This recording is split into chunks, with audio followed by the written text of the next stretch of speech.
Julia, so I mean, congrats on the win. Take us through what's going through your head right now. Thank you. Yeah, I was just so happy to get back in there, especially in times like these. But I've been fighting. I think the whole world is fighting right now. People are still, fighting because of the color of their skin, and that's been something that's been driving me to want to get back in the cage and do my job here, because there's a big fight right now on the planet, and good has to prevail. So it's kind of been a driving factor for me. So this is a fight that's bigger than yourself. Yes, way bigger. And I think we have a job to do as human beings, just being kinder to one another. And it's been something that I've been fighting for since the George Floyd murder. So absolutely.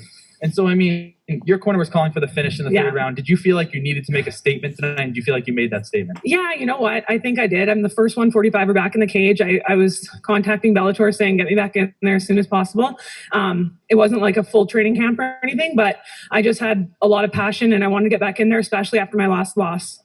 And I mean, when do you want to get back in there and versus who? I'm assuming you want that Cyborg fight back. Hell yeah. Failure drives me. It's something that's motivated me my entire career. Before my last loss, I had gone 9 years undefeated, and I plan on going undefeated now. So yeah. And what do you think the roadmap is? Do you think it's an immediate rematch? Do you think you'll have to fight again? Kind of what are your thoughts? I think that you know what, I don't think I have to fight again, but I think it's Bellator's call, and I think that it all depends on what they want to do and what they have planned for.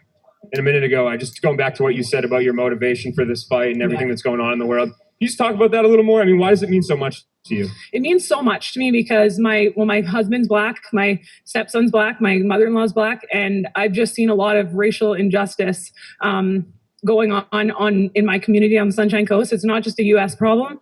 It's everywhere. We've got totem poles being vandalized on the Sunshine Coast, and it's just something that has been really pissing me off. And it's been a big motivating factor to get in there and be able to use my hands instead of my voice. So I wanted to get in there and fight.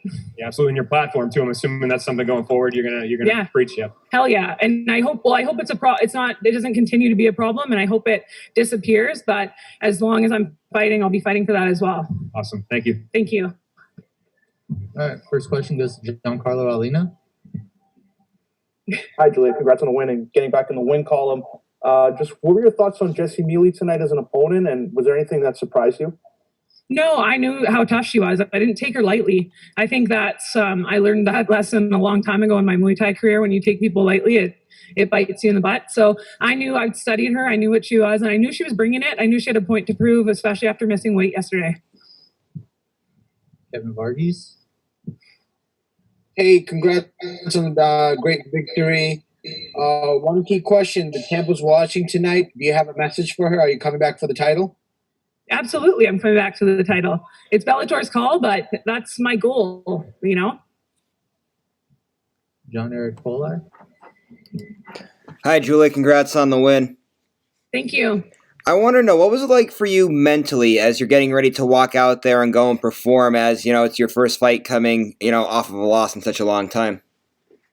I felt really strong mentally. I felt really clear, and I knew what I wanted to do, which was get my hands raised. And I wanted to go out there and fight my heart out, and I feel like I did that tonight. So, Matthew Butterman.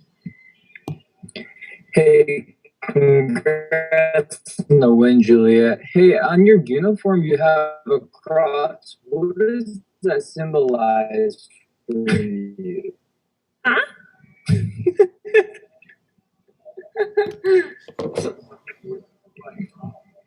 My cross? Yeah. Well, it symbolizes just fighting with the Holy Spirit and fighting the good fight. So it just reminds me to stay centered and not to get too angry or too riled up and too out of my zone. All right, last question comes from Randall Foltz. I have two questions.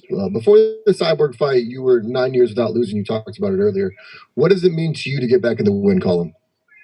It means a lot. You know what? I knew I was going to. I knew I was going to go out there and win. But, there's always risk, and it feels right. And now you've gone 4 rounds with Chris Cyborg. What can you take from that fight that you can use in the rematch? a lot. I feel like I made a lot of little technical mistakes in that fight that cost me the big the loss. So I've just been, you know, studying the fight and seeing where I went wrong and just adjusting and growing, because that's what mixed martial arts is all about in the big picture. So Awesome. Thank you.